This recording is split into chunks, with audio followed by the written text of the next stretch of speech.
years. This is taking into account the draft, free agency. Yeah.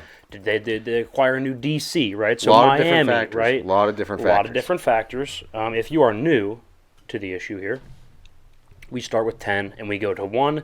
Build the suspense. Doesn't really make a ton of sense if I tell you who the best defense is off the rip. Isn't that kind of what you're trying to find out? Who's going to watch the rest of the video to see all the way down to 10? You watch from 10 to 1 to see that last spot. Absolutely. I couldn't agree more. All right, here we go. Okay, number 10. The New Orleans Saints, right? So they have Marshawn Lattimore, who I still view as a top 5 to 10 DB in the league. I still think Cam Jordan is really, really productive at the pass rusher spot. I like Demario Davis inside linebacker. And for all the shortcomings of their coach, because at the end of the day, you look at his record, he doesn't win as much as I'd like with something Allen. It's not Marcus. That was the old running back. Dennis Allen. He is a defensive guy, and he is really, really good at coaching defense. They've always had pretty good defenses under him. And then something that you gotta take into effect here. Their division.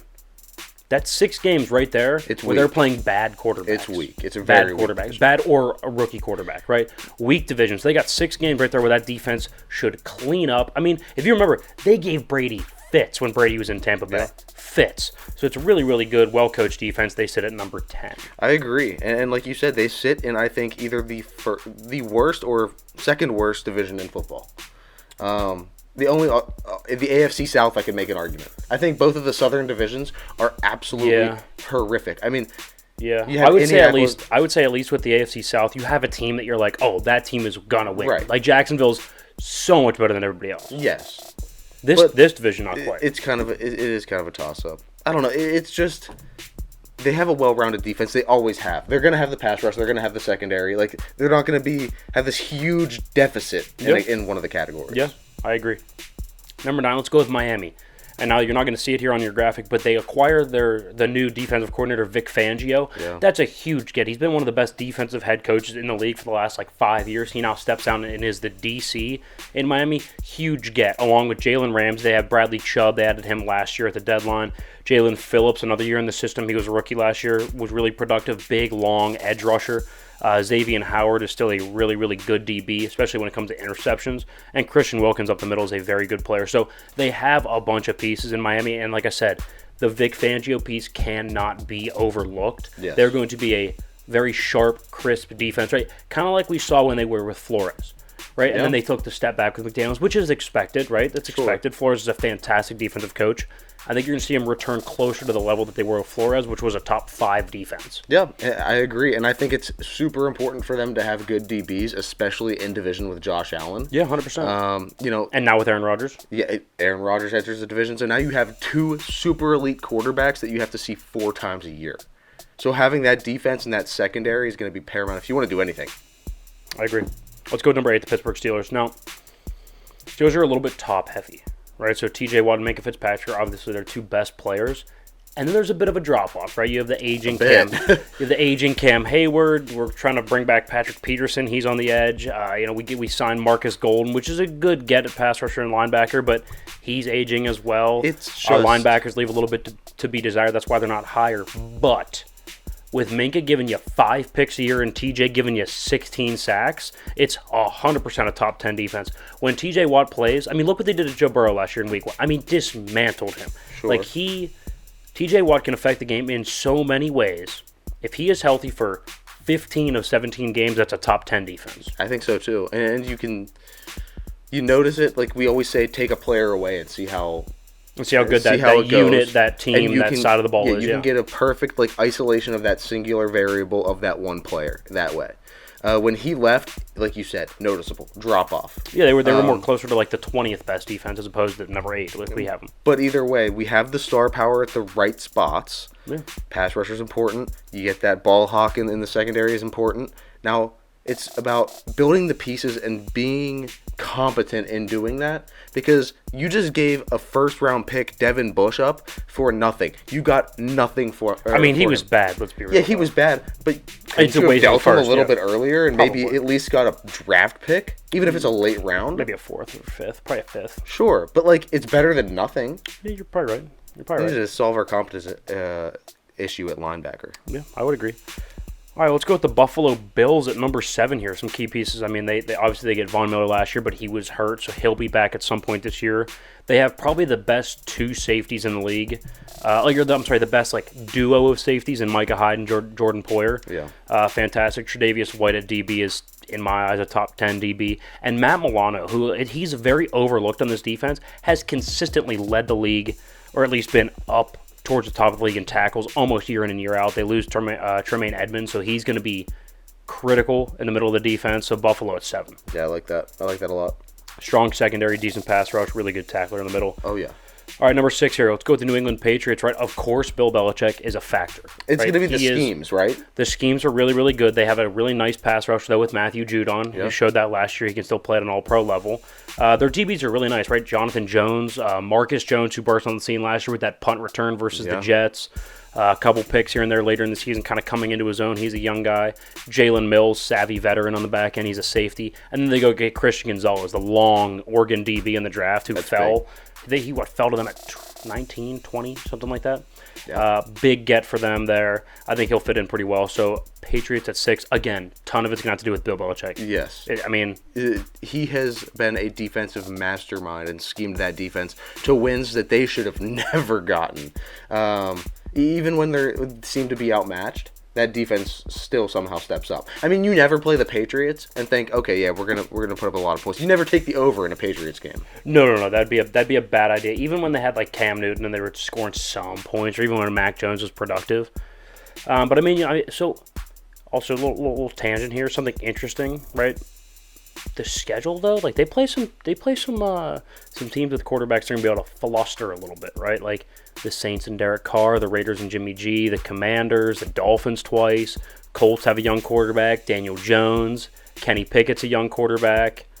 They got some wins on there. They got some built-in Bill Belichick wins. They do. They have some scheme their way to victory wins. Absolutely. Sorry, I had to go on that little tangent. Oh, no, you're good. That was a useful tangent. Hey, thanks. Dallas Cowboys at number 5. Micah Parsons, Trayvon Diggs. I don't love the Stephon Gilmore edition, but if he's your number 2, you're okay. Yeah. DeMarcus Lawrence can still get after the pass rusher. I like the draft pick and Mozzie Smith to kind of clog up the middle a little bit. Yes. Overall, really nice pieces. I think Leighton Vander Esch is a solid B linebacker. Nothing special, but he's very serviceable. Sure. And they rotate about 6 to 7 guys on the defensive fronts. They always have fresh bodies. That's a credit to Dan Quinn and that staff, and their depth as well. So the Cowboys, good front, decent on the back end. Now, I worry about Trayvon Diggs' whole boomer bust thing, where he's either going to get a pick or he's going to get scorched. But it does pay off a lot, so it's good. Look, the talent is there. That was never the argument. Now the thing is, can those pieces play up to their expectations? Because that's what always happens. You have the talent on paper. It's always a good team. Yeah. But can they finally play up to expectations is the question. I guess we'll find out. I doubt it this year. I have them as a second-place team. Probably a 6th seed in the NFC. Okay, number 4, Philadelphia Eagles. You see some key pieces here on your screen. There's not enough room to write down all their key pieces. You got Hassan Reddick, Fletcher Cox, Jordan Davis, Darius Slade, James Bradbury. I could go on. You're going to have Nolan Smith, who's going to be a contributor this year, Brandon Graham. Just a ton of really nice pieces. Now they lose their one linebacker, TJ Edwards. Don't love that. He goes to the Bears. But again, linebacker, we've seen teams be able to, like the Chiefs. Are they any good at linebacker? Not really. The year before the Bengals and the Rams made the Super Bowl, neither of them were good at linebacker. No. So it's they're serviceable there. They'll be fine. Edge rush is really good with Hassan Reddick. Jordan Davis will be able to rush up the middle. Fletcher Cox as well. And then they have 2 really good lockdown DBs, Darius Slade, James Bradbury. I was going to say, the talent they've been able to acquire on that side of the ball has been ridiculous. Georgia U, man. To the point, Georgia U. Exactly. To the point where you're just looking at it, just how does a team do this? How do they have enough money to go around to pay all these dudes? Because they have a load of talent there, and all of them have played fantastic. Most of them are very, very proven, and I don't have really any doubts about the rookies that they got either. No, and the only reason they're not higher is because they're going to lose. They lose their defensive coordinator from last year, and they do have a little bit of turnover within the system. They lost a safety. They lost a couple good linebackers. So they're going to have some turnover, and they're losing the DC, so that's why they're not higher. They'd probably be closer to 2. But they got the framework. Yeah, they have the framework, and they could very easily move up this list. Denver Broncos at 3, though. I think even though Sean Payton isn't a defensive guy, just the addition of some structure and some order to that team is already going to make the defense better as well. I think they're going to play much more complementary football, run the ball, time of possession, give the defense some rest. I think it's going to be a way better team on the whole, and you have the fact they have probably the best. In my eyes, he's the top 3 DB. I think Patrick Surtain II is fantastic. Yeah. I think Justin Simmons, the safety's a top 5 safety. Randy Gregory and DJ Jones on the defensive line are plenty good enough. Josie Jewell at linebacker is serviceable.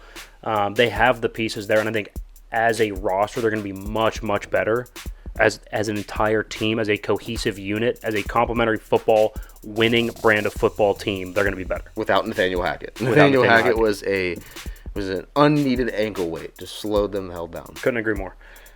All right, and this is where it gets a little saucy. Number 2, the New York Football Jets. I'm telling you, again, same thing. Look, I have little key pieces here on the screen.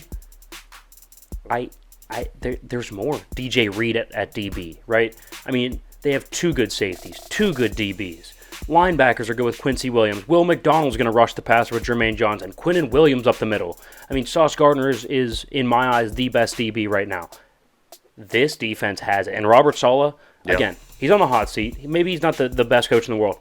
But damn it, he could scheme that defense to some wins. He solved his side of the ball, and this is what we talked about when we went into Dion. You have to solve your side of the ball. You solved your side of the ball first, and now what are they doing? Look, so they have the defense. So now this year they're pouring everything into Aaron and solving the offensive side. 100%. So it's a perfect model of what we've been talking about from a coaching perspective. Yeah, I agree. He's got their defense humming. All right, number 1, San Francisco 49ers. I mean, Nick Bosa, Fred Warner, Talanoa Hufanga, Dre Greenlaw, Javon Hargrave. They have an all-pro at every level, a first-team all-pro. Hufanga's a first-team all-pro. Fred Warner, first team. Nick Bosa, first team. Javon Hargrave will give you 11 sacks from a rotational lineman. Insane. Dre Greenlaw will be top 5 in the league in tackles. I mean, every level, they are just stacked. Yeah.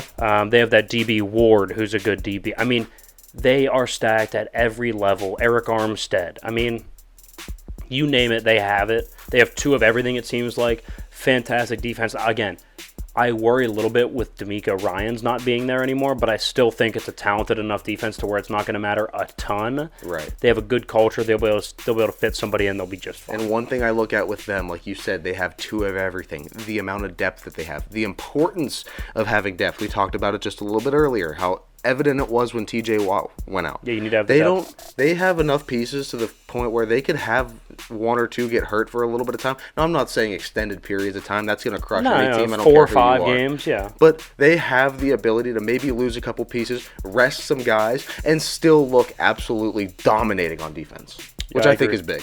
It's huge. Take us back down through the list. All right, number 1, San Francisco. Number 2, the Jets. 3, Broncos. 4, Eagles. 5, Cowboys. Number 6 is the New England Patriots. Number 7, Buffalo Bills. 8, Steelers. 9, Dolphins. And 10, the New Orleans Saints. You'll notice that the New York Giants aren't on here. I know we're going to get some shit from the Giants fans. You're 5.2 yards a carry.